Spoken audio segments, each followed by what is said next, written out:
नबूवत के 3 अरकान होते हैं। देखें, नबी ने आकर लोगों की रहनुमाई करनी होती है, इसलिए जो एक आम इंसान के अंदर अच्छी खसलतें हैं वो नबी के अंदर बदरजाए अतम होना जरूरी है। तो वो नबी होने के लिए 3 खास तौर पर जो 3 रुकन हैं, जो 3 शराइत हैं, वो क्या है? सबसे पहली है सियादत, लीडरशिप होना। नबी के अंदर सलाहियत होती है कि वो खुद तो चले ही चले, दूसरों की भी रहनुमाई कर सके, दूसरों को चला सके। देखें, अगर नबी दूसरों के लिए बयान ही नहीं कर सकता तो वो नबूवत वाला काम कैसे करेगा? अगर वो दूसरों के सामने शर्माता है, उसको बात करने का पता ही नहीं है किस तरह बात करनी है, तो वो लोगों की रहनुमाई कैसे करेगा? या उसके अंदर ये सलाहियत ही नहीं है कि टीम वर्क कैसे होता है, सब लोगों को मिलजुल के मैंने जो चलाना है वो किस तरह चलाना है, तो वो नबूवत वाला काम कैसे कर सकता है? सबसे पहली जो शर्त है वो है लीडर होना, सियादत होना। अच्छा, अब ये जो पहली शर्त है, इसमें आप देखेंगे यहाँ से मिर्जा कादियानी वगैरह या झूठे जो नबी हैं वो निकल जाते हैं, क्योंकि रसूलुल्लाह सल्लल्लाहु अलैहि वसल्लम या दूसरे जो अंबिया आए हैं उन्होंने अपने मुत्तबईन की अपने जमाने में वो लीडर रहे हैं।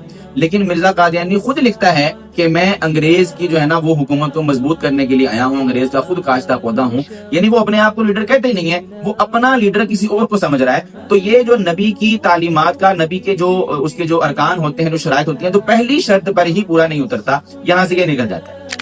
नबी में दूसरी खसूसियत क्या होती है कि हिकमत। नबी कोई भी काम करता है समझदारी के साथ, दानाई के साथ। तबलीग करता है तो उसमें उसकी हिकमत और दानाई नजर आती है, जंग करता है तो उसमें उसकी हिकमत और दानाई नजर आती है, उसके अखलाक, उसका रहन सहन, हर चीज में उसके तदब्बुर, उसकी रहनुमाई करने का अंदाज, उसकी हिकमत और उसकी समझदारी ये नुमायां होती है। ये नबी होने के लिए दूसरी शर्त है। और तीसरी शर्त नबी होने के लिए वो है तरबियत, कि वो अपनी भी तरबियत करता है और अपने साथ साथ दूसरों की भी करता है। अब आप देखें, अगर किसी के पास आखिरी 2 चीजें तो हैं, मतलब उसके अंदर हिकमत भी है, तरबियत करने का मादा भी है, लेकिन लीडरशिप नहीं है, वो सरदार नहीं है, लोग उसकी बातें नहीं मानते, तो अगली जो 2 चीजें हैं वो बेकार है, कि उसकी हिकमत और उसकी तरबियत किसी काम की नहीं, जब लोग उसको अपना बड़ा ही नहीं समझ रहे। और अगर जो है वो दूसरी चीज ना हो, मतलब उसके अंदर लीडरशिप तो है लेकिन उसके अंदर हिकमत और दानाई समझदारी नहीं है, तरबियत भी वो कर सकता है। अव्वल उसके जब हिकमत नहीं है तो तरबियत भी नहीं हो सकती, लेकिन आप फर्ज कर ले है दरमियान वाली चीज नहीं है, तो क्या होगा? फसाद फिल अर्ज होगा, कि वो उसके हाथ में जो है ना वो ताकत तो आ गई है, लीडर तो वो बन गया, तो उसको पता ही नहीं है काम कैसे करना है, तो वो क्या करेगा? मन मर्जी के तरीके से काम करेगा, फसाद फिल अर्ज हो जाएगा। और अगर किसी चीज तरबियत नहीं है तो नबी के आने का जो बुनियादी मकसद है लोगों की तरबियत करना, वही नहीं रहा।